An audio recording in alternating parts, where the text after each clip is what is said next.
Oppo Find X9 Pro, et oui on va parler de ce nouveau smartphone aujourd'hui. J'ai d'ailleurs déjà parlé du Oppo Find X9 il y a quelques jours dans une autre vidéo parce que oui, Oppo a annoncé ses deux nouveaux smartphones, mais là la différence c'est que le Oppo Find X9 Pro c'est vraiment le flagship de la marque, c'est le plus premium, hein. On n'a pas d'autres smartphones au-dessus de celui-là, donc on va en parler. Mais avant de commencer la vidéo, si vous n'êtes toujours pas venu sur YouTube, abonnez-vous, allez 100% high-tech, n'oubliez pas d'activer la petite cloche de notification pour être notifié lorsque je publie une vidéo, et bien entendu à mes autres réseaux sociaux, c'est-à-dire Instagram et TikTok. Et si vous souhaitez faire des bons plans sur des smartphones, plein d'autres produits tech, n'hésite pas à aller regarder mon site internet lorenzo-tech.fr que tu trouveras directement sous cette description, sous cette vidéo. Alors commençons par le design. Alors il y a très peu de choses à dire parce qu'en termes de différence par rapport au Oppo Find X9, bah, c'est pratiquement le même design. On aime ou on n'aime pas. D'ailleurs dites-moi ce que vous en pensez en commentaire. Moi je le trouve plutôt premium. J'aime bien le dos, comment il est fait, surtout la disposition des capteurs. Ça fait plutôt professionnel. Donc vraiment dites-moi ce que vous en pensez hein, en commentaire. On va pas trop s'attarder au design. On va plutôt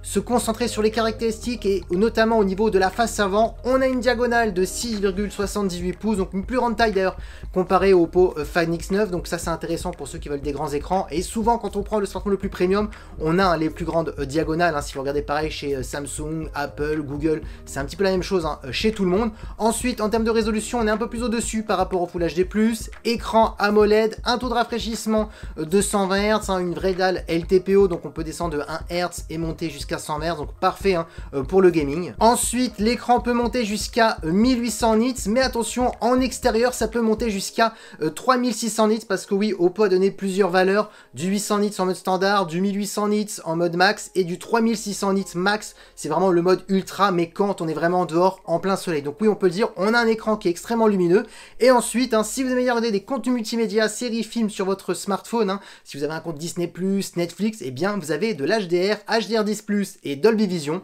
donc comme ça pas de jaloux, on a les meilleurs HDR pour utiliser n'importe quelle plateforme sur son smartphone. Et pour la caméra frontale, on est sur une très bonne caméra de 50 mégapixels, donc parfait pour ceux qui aiment bien faire des vlogs sur son smartphone ou des photos selfie. Du coup, on peut le dire, hein, pour l'instant oui, on est sur un très bon écran digne d'un smartphone premium. Maintenant, parlons de la partie photo, et comme j'ai dit dans ma précédente vidéo sur le Oppo Find X9, Oppo est souvent excellent en photo, mais légèrement en dessous face à la concurrence par rapport au dernier Google, par rapport au dernier Samsung ou par rapport aux derniers iPhone au niveau du traitement photo, où souvent c'est légèrement en dessous, mais attention, ça reste une très bonne marque hein, dans le domaine de la photo. Et d'ailleurs sur ce smartphone ils ont vraiment mis le paquet. Je vous donne les caractéristiques. On a un très bon capteur principal de 50 mégapixels, un ultra grand angle de 50 mégapixels et un très bon téléobjectif de 200 mégapixels. Pour info, c'est le dernier capteur photo hein, de Samsung à l'intérieur. Alors pourquoi ils ont mis un gros téléobjectif de 200 mégapixels? Bah tout simplement pour bien cropper dans l'image et pour pouvoir avoir un très bon zoom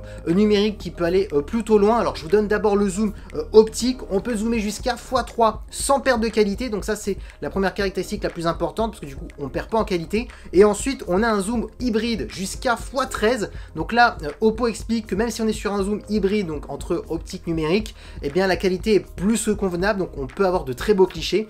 Et ensuite là c'est gadget hein, comme toutes les marques, on peut zoomer jusqu'à x120 en numérique. Là on n'est plus sur de l'hybride, mais comme on est sur un gros capteur de 200 mégapixels, on va pouvoir cropper à l'intérieur. Mais vous doutez bien que plus on croppe dans une image, plus on perd en qualité, donc c'est pour ça qu'on peut aller aussi loin. Donc on peut le dire, le x120 c'est vraiment gadget pour dire voilà, on sait le faire. Donc on le voit bien que sur ce Oppo Find X9 Pro, on est vraiment sur un smartphone très polyvalent dans le domaine de la photo, et on va d'ailleurs bien plus loin comparé au Oppo Find X9 classique. Et au niveau de la vidéo, ben on filme en 4K jusqu'en 120 images par seconde. Maintenant parlons de performance, et là aussi souvent c'est le point fort de Oppo. On a 16 Go de RAM sur ce Oppo Find X9 Pro, donc bien plus que le Oppo Find X9 classique. Ensuite accompagné du même processeur par contre que le Oppo Find X9, c'est-à-dire le tout dernier processeur de MediaTek, c'est le Dimensity 9500. Alors oui, je sais que certains vont dire ah dommage, on n'a pas le tout dernier processeur de Qualcomm, le 9 Elite génération 5.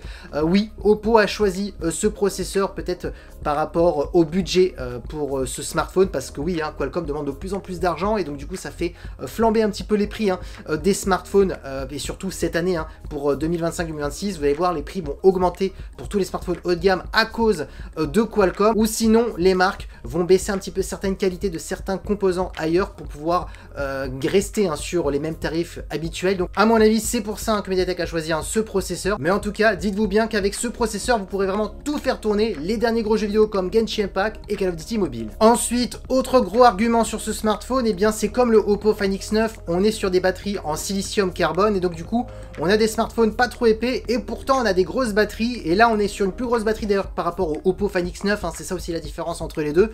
On est sur une batterie de 7500 mAh comparé aux 7025 sur le Oppo Find X9, mais en même temps aussi il est plus petit donc c'est normal, on n'a pas la même place au niveau de la batterie. On a une recharge aussi de 80 watts en filaire et du 50 watts en sans fil, et la marque a expliqué qu'on pouvait tenir 2 grosses journées avec ce smartphone, mais avec une utilisation plutôt classique, c'est-à-dire réseaux sociaux, regarder des vidéos, faire des petits jeux 2D. Par contre, si vous commencez à jouer des heures à Call of Duty Mobile ou Genshin Impact, où là le processeur demande beaucoup de performance, là vous tiendrez une journée, mais attention, une très grosse journée. Donc c'est l'avantage aussi de cette grosse batterie sur ce Oppo Find X9 Pro. Et ensuite, si malheureusement vous faites tomber votre smartphone dans l'eau, sachez qu'il possède 2 certifications IP68, IP69, qui veut dire si vous faites tomber malheureusement votre smartphone dans l'eau jusqu'à 2 mètres de profondeur pendant plusieurs heures, et ben il fonctionnera toujours. Et pour terminer en termes de connectivité, on a de la Wi-Fi 7 et du Bluetooth 6.0. Et oui, maintenant si vous voulez le tarif de ce Oppo Find X9 Pro et que vous ne le connaissez pas, et bien il est annoncé au tarif de 1299 €, donc oui, bien plus cher des 999 € par rapport au Oppo Find X9,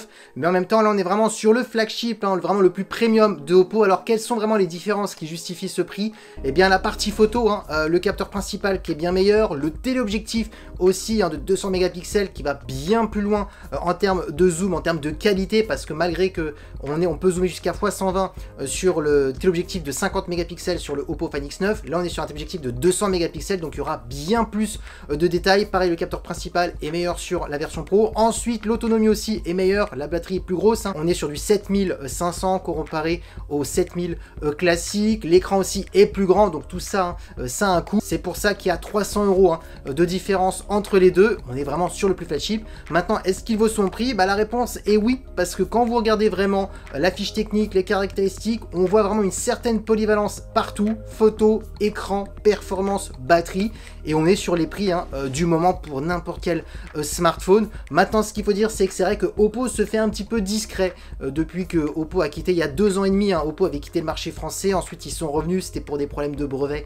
avec Nokia, et c'est vrai que depuis on les entend plus trop parler, on ne trouve plus tous les smartphones Oppo un peu partout, donc c'est juste le petit moins qu'on pourrait dire de cette marque, ce qui pourrait faire peur potentiel client de se dire c'est vrai que c'est un peu compliqué de trouver le smartphone. Donc pour le service après-vente on pourrait se poser aussi des questions, mais sinon à part ça, si on enlève tout ça, on est sur un excellent smartphone. Donc dites-moi ce que vous en pensez en commentaire de ce Oppo Find X9 Pro, parce que oui, la vidéo est terminée, et si ce smartphone vous intéresse, vous pourrez l'acheter directement en bas dans la description. Vous aurez un lien d'achat, et vous avez aussi mon site internet lorenzo-tech.fr qui est en bas dans la description aussi, pour pouvoir acheter aussi d'autres smartphones si vous voulez aussi voir d'autres bons rapports qualité-prix, parce que oui, mon site internet permet d'avoir les meilleurs rapports qualité-prix sur tous les smartphones, Apple, Samsung, Xiaomi, je vais pas citer toutes les marques, il y a vraiment pas mal de smartphones, et pas que, des écouteurs, des casques, des barres de son, donc n'hésitez pas à jeter un œil sur mon site internet, parce que oui, la vidéo est terminée. Si la vidéo vous a plu, n'oubliez pas le petit pouce like, de vous abonner sur cette chaîne YouTube et d'activer la petite cloche de notification pour être notifié